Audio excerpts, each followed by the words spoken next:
From the Arizona Daily Star and Tucson.com, this is the Wildcast.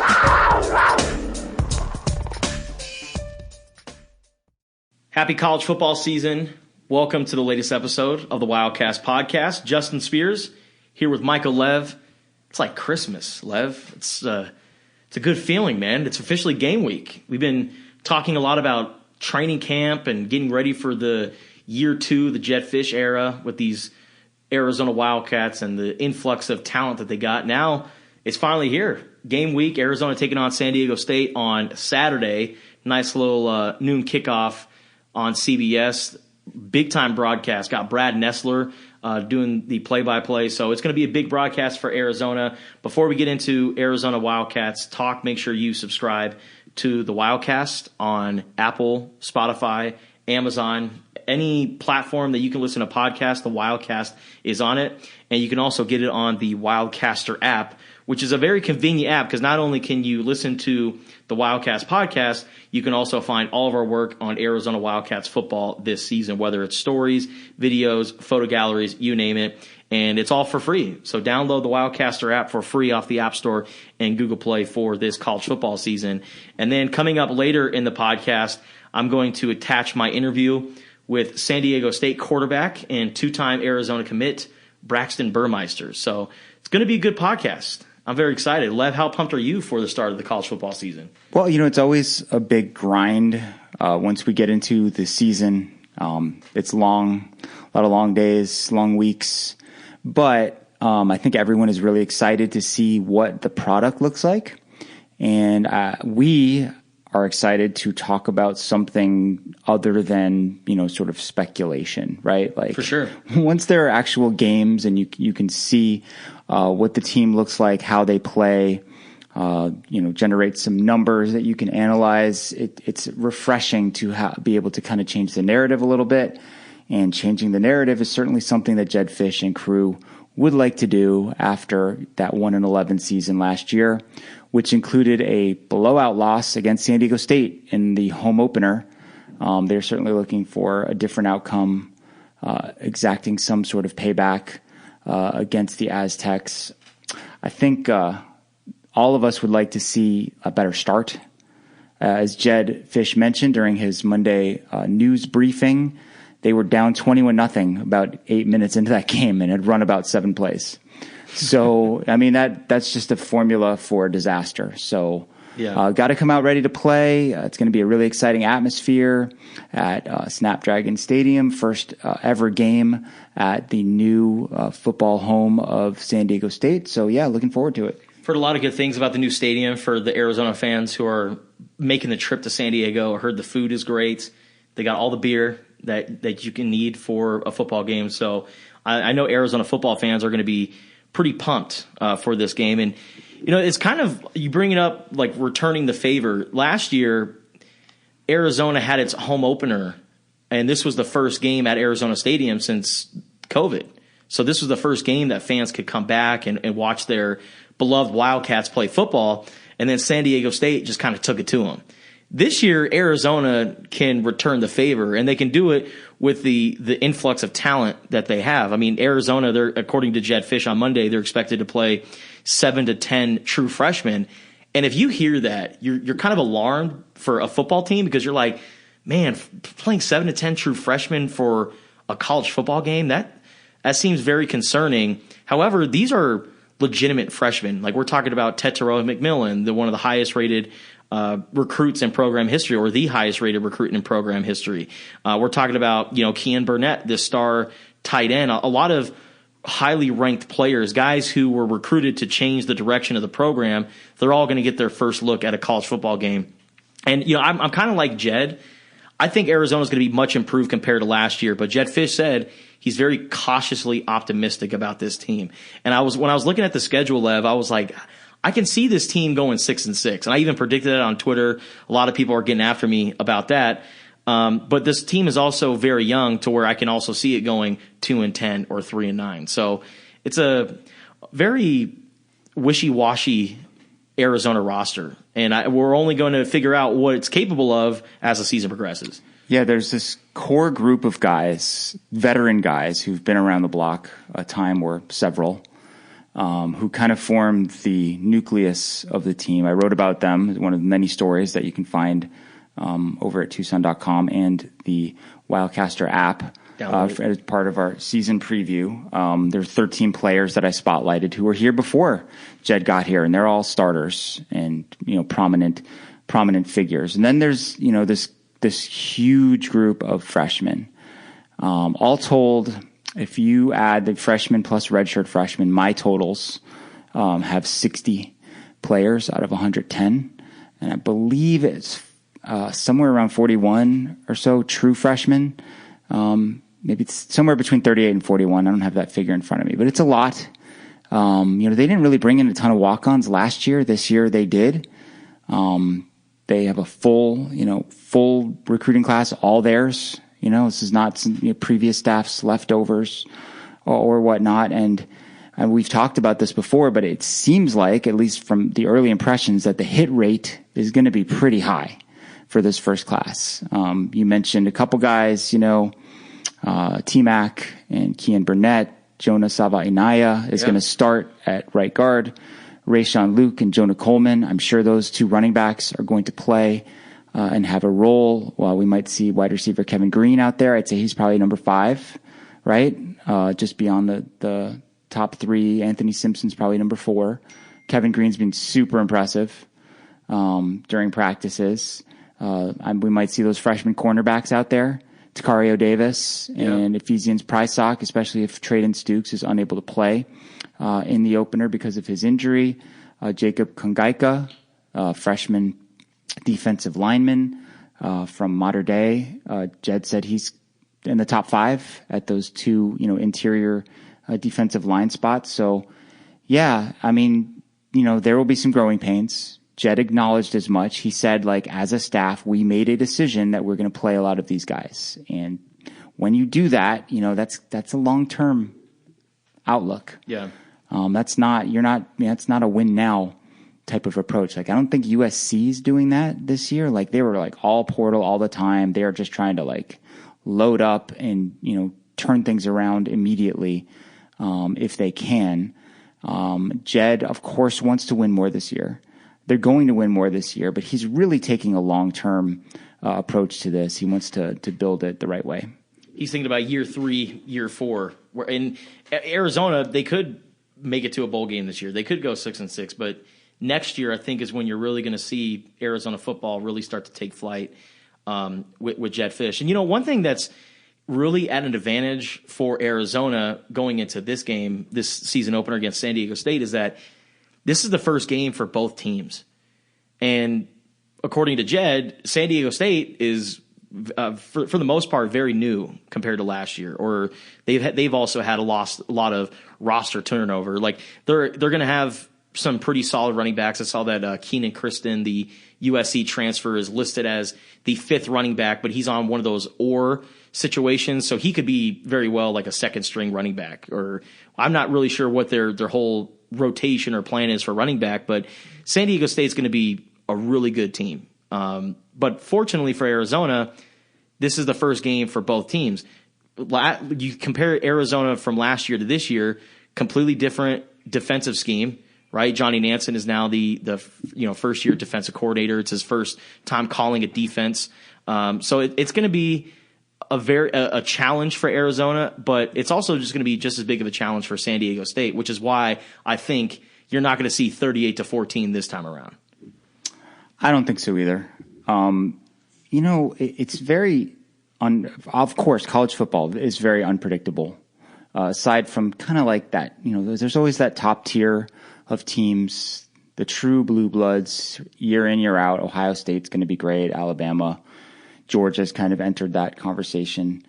But once you kind of get to number 4 in the country in any sort of preseason poll and beyond, it's kind of who knows, right? And I think a huge factor in that is the transfer portal, right? You're just bringing so many teams are using the transfer portal to plug a lot of holes. And these players are all coming from all over the place. And a sport like football, which requires chemistry and continuity and teamwork, you just don't know how it's going to come together. Yeah.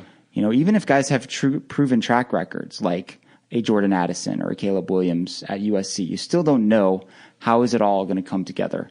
And Arizona, I think, falls into that category. I mean, this is a new team in a lot of ways. New quarterback, which is a huge factor. Skill positions are almost all new guys, or mostly new guys. Jacob Cowing, someone we haven't mentioned yet. I mean, he's going to be, Jed Fish said to me that he was the biggest acquisition of the offseason. Not Jaden Delora, not Tetsuo McMillan. And he wasn't meaning to disparage those players in any shape or form. Do not get me wrong. But that's the guy like everyone wanted. Like, how many offers did he have? He had like a dozen offers, well, right? Jacob Cowing, when we asked him, why did you come back? Why did you go to Arizona? And he's like, oh, well, I have a kid who I named after Chase Lucas at ASU, which I found to be a very fascinating story. But if Jacob Cowing doesn't have a kid in Arizona, are we talking about him playing at LSU, Ohio State, the who's who of college football? I mean, he had some incredible offers, and he could have gone anywhere in the country, but now he's at Arizona. Could have gone to Arizona State. Could have gone there. Didn't. But didn't, yeah. No. So neither did Mike Haynes' son, Rex Haynes, who's on the Arizona roster as a walk-on wide receiver from San Diego. 6'4", had committed to Colorado State at one point. Part of my big story that I hope everyone will read about how they, Jed and his staff remade the roster includes kind of working the margins. That was the last section in there, just like trying to, turn over every rock, trying to find players. And I think that's a good example of it. Kungaika, who we mentioned earlier, didn't have a ton of offers coming out, even though he's a, big starting nose tackle at Mater Dei High School. They got him in here. Dorian Singer, just like he was committed to Texas. They changed coaches. He was just kind of out there. Remember, he transferred his senior year from Minnesota to Arizona in high school to try to get more exposure. He was a two-way player. Arizona ends up with him, and he's really good. Yeah. Like, he's earned a scholarship within 12 months, and he's a starting wide receiver for this team. So not just the star players that have been on the wish list for Jed Fish and company. They're trying to find talent anywhere and everywhere. But if you were to ask me which team I'd rather be going into this game, this season opener, Mike, I would say I'd much rather be Arizona right now, because I think I know why. Of the talent that Arizona has coming in. Number one, right? You want to see the shiny new toys that Jed Fish added to the mix in the last year, including all the great offensive players that we just talked about, and the guys on defense, and but also culturally, there's a big distraction going on at San Diego State. A lawsuit that was reported by the LA Times last week showed that 3 San Diego State players from last season's team gang raped a 17-year-old girl. And one of those players is now former Buffalo Bills punter Matt Ariza. Another one is an offensive lineman currently on San Diego State right now. I'm not really sure his status with the team. I'd imagine they probably let him go, but I saw that San Diego State had a press conference, and they said we're only asking or answering questions about this upcoming football game. And sure enough, the San Diego reporters asked a couple questions about the lawsuit and the case and what's going to be like moving forward. And the AD at San Diego State and head coach Brady Hope just got up and walked out. But I also heard that they came back. Yeah, and then they came back about a half hour later. This is a really dark and disturbing story. I mean, it seems pretty clear that San Diego State and the officials who were involved in this situation from the outset did not handle it well. And at least some of the responsibility falls on the athletic department and the football coach. Is this going to be a distraction? I mean, it's always hard to say definitively whether something falls into that category. I mean, is it going to really affect the current players? Is it going to affect the coaches and their preparation? I mean, probably not, but it's not something you'd want to have It's hanging baggage. over your program. Yeah, for sure. Heading into this game. I mean, I think they're going to have to mention it during that national broadcast. I don't see how they couldn't. I mean, they won't, they probably won't get too in depth on it, but it's going to come up.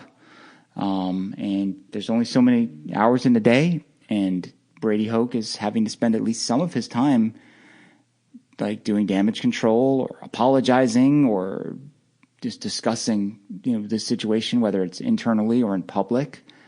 And yeah, it's really ugly, and certainly something that, no athletic department ever wants to be involved in. Absolutely.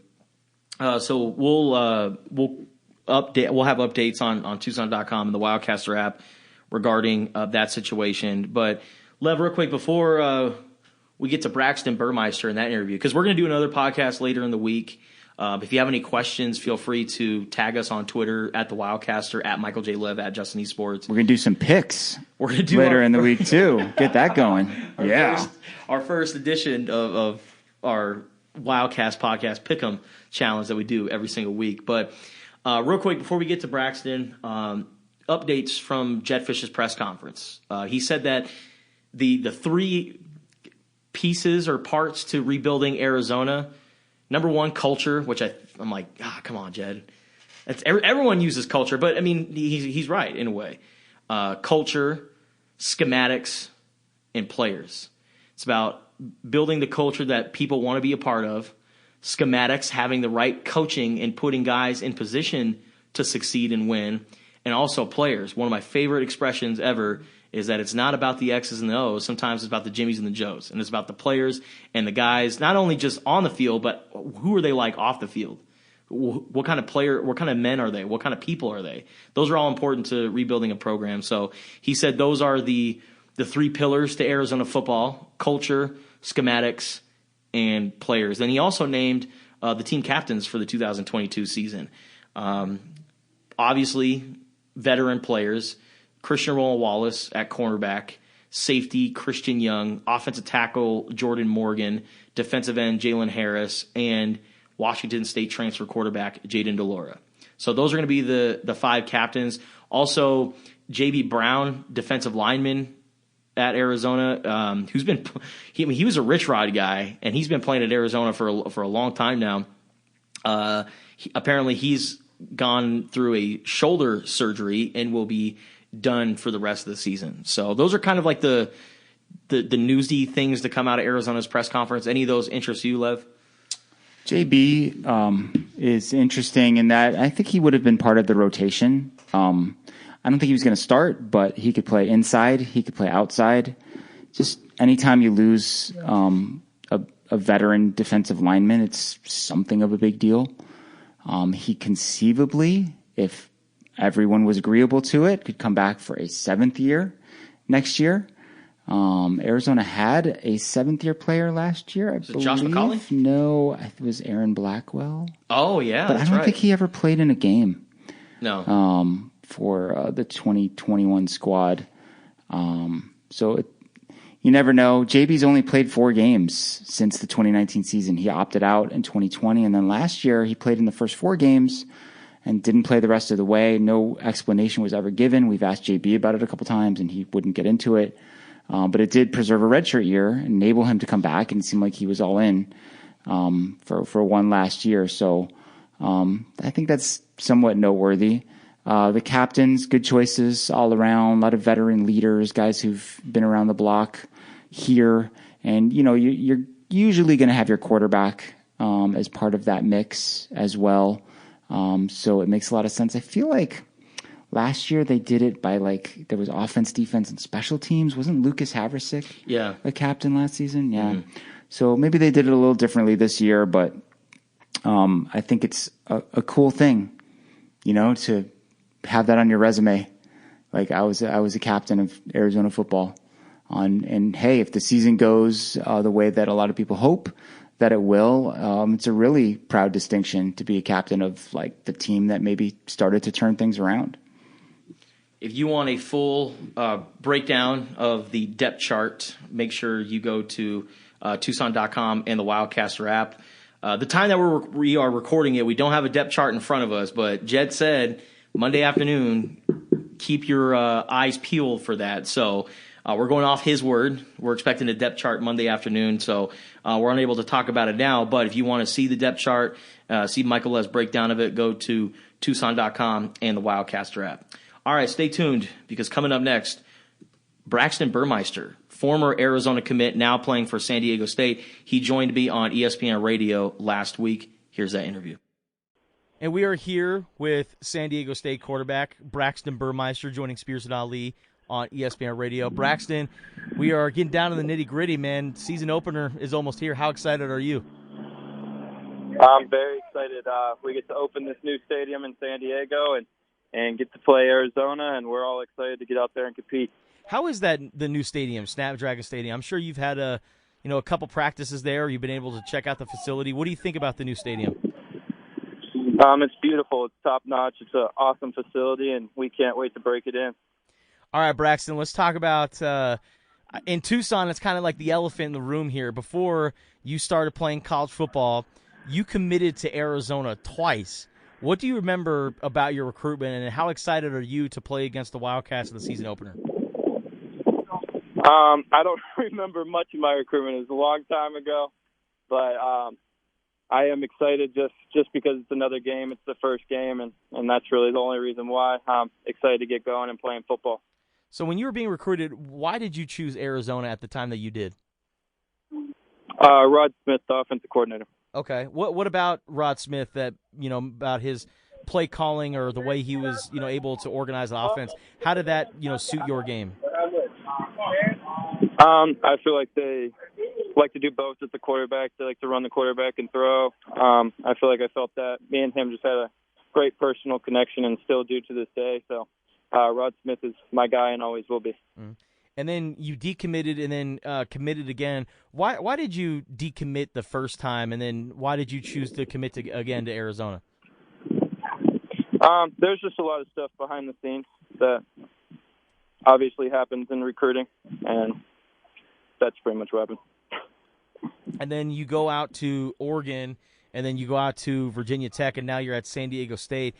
How would you summarize or just assess your college career up until this point? Summarize or assess my college career. I went to Oregon, started as a freshman, hurt my shoulder in the first game, but played through it, and then my coach left, so that caused me to leave. Went to Virginia Tech, had to sit out for a year, started 4 games during COVID, went 3-1 in those 4 games. Started this past season. We had a up and down year, a lot of close games, and my head coach ended up getting fired near the end of the season, and a new coaching staff. A lot of our guys left, so I have 1 more year left, and decided I wanted to come play it at home for my last season. Now, a lot of people, they want to go, and play college football and play at one spot. You've had the luxury of being able to be part of a few programs. What do you think this experience, your college career, has set you up for life? Just being around a bunch of different people, being in different quarterback rooms, having different offensive coordinators. It's really just comes down to working with different people and learning how to adjust to different programs and situations, and that's pretty much it. And how do you like being a part of San Diego State and being back home, like you said, for your last year of college football? I like it a lot. I'm very happy with how it played out. They have a winning culture here, and I got here in January, and they all welcomed me into the program. It's been a great 6 months, and I'm excited to get this season rolling. What has been the highlight of your college football career so far? Going 2-0 against Virginia at Virginia Tech. Okay, what's significant about something like that? It's similar to the Arizona State rivalry. It's a big rivalry. Played once at Virginia Tech and won that game, and then played once at Virginia and won that game. And both games were intense games, big-time rivalry games, and just getting 2 rivalry wins under my belt was pretty cool. Were you ever able to go to an Arizona ASU game when you were being recruited by the U of A? I was not. Okay. Did you go to any Arizona games when you were a one-time recruit? I went to Arizona versus Stanford, I think. I think they were playing Christian McCaffrey. Oh, yeah, and Christian McCaffrey absolutely went off that game. I remember that. Yeah. I know the game's in San Diego, though, but, just the little bit that you've seen Tucson, what stood out to you when, you were here touring Arizona and the campus and just checking out the city? It's a beautiful campus. I can't remember where we went to eat, but it had good food and a lot of nice people there for sure. Now, you're going back home. You're playing for the hometown San Diego State Aztecs. You're from the area. What does being a native San Diegan mean to you? This is where my family is. This is where all my friends are that I grew up with. So I know a lot of the community, and I know a lot of the community is going to be out there at that game on September 3rd, and I'm just happy I get to go out there and represent the Aztecs and represent my family and a lot of my friends. How does San Diego State's offense, how is it different compared to the offenses that you were a part of at Virginia Tech and Oregon? There's a lot more freedom in this offense. We go by West Coast terminology, so it's a lot of words, and everyone kind of knows what they're doing. So it's a lot on the quarterback to understand, and it took me a little bit of spring ball to come in here and learn all the terminology. But once you get it down and you're able to make checks and do things that you want to do, and so the thing we talk about in the quarterback room is we always have options. So that's the coolest part about being in this offense. Now, how unique is it, or what do you take away from the different quarterback coaches or offensive coordinators that you've been able to, be a part of and play under during your entire college career? It's cool to see how each quarterback coach, they come into the day with all of them are different people, so they all have different attitudes, and they all kind of coach in their own way, and some of them are yellers, and some of them crack jokes, and so it's just the personalities is probably the most different thing, and pretty much all the fundamental stuff and everything like that, it remains pretty similar, but it's definitely the way they coach and how they approach each day. If you could write a book about your college career, what are you titling it? Unfinished. Unfinished, okay. So you got some unfinished business this year. So what are you hoping to accomplish this upcoming season? Win a bunch of games. Enough said, right there. Easy peasy, right there. All right, Braxton. What are you doing outside of football? I know that you're focused on quarterback in the San Diego State Aztecs, but what are you studying? What's school like for you, and what are you hoping to do outside of football? Well, being back home in San Diego, I go out to the beach a lot, get in the ocean a lot. I go to jiu-jitsu pretty often. I had to stop that now that we started fall camp and everything. But so outside of football, it's pretty much either the beach or jiu-jitsu. How did you get involved in jiu-jitsu? My mom started kickboxing when I was probably in first or second grade, so I've been around MMA for kind of a long time, and she went to a jiu-jitsu gym, so I started about third or fourth grade, started getting in the jiu-jitsu gym, started doing jiu-jitsu and kickboxing and just being in there all the time. Now, you know about this guy, but former Arizona linebacker Scooby Wright, he's really embraced becoming a mixed martial artist and a jiu-jitsu fighter, but he's a linebacker. How does maybe playing jiu-jitsu translate to being a quarterback, if it does at all? Jiu-jitsu is all about strategy and knowing the next move and setting it up. So it's a lot more of a mind game than what people see, and so that helps me for sure, being one step ahead. All right, Braxton, before we let you go, season opener September 3rd against the Arizona Wildcats at Snapdragon Stadium. I'm sure you guys have been able to begin game prep. What do you think just about this challenge, and what are your thoughts on Arizona as a team right now? They got a lot of new guys in. I know they have a good secondary that's an older secondary. Their D-line's very active. They got some solid linebackers, and obviously, like I said in the first place, they got a ton of new faces in there too. So that's kind of a mystery as well, and we're up for the challenge, and we're really excited to play them. I was going to say, is that hard to game plan for, considering they have a bunch of new faces, especially on defense? That and having a new defense coordinator. I think it's his first time calling a defense, so you don't really know exactly what they're going to come out in and what they're going to do. So that's probably the biggest challenge. San Diego State quarterback Braxton Burmeister joining Spears and Ali on ESPN Tucson. Season opener September 3rd at Snapdragon Stadium, Arizona versus San Diego State, 12:30 p.m. kickoff. Braxton, we appreciate your time. Thank you once again. Thank you very much for having me.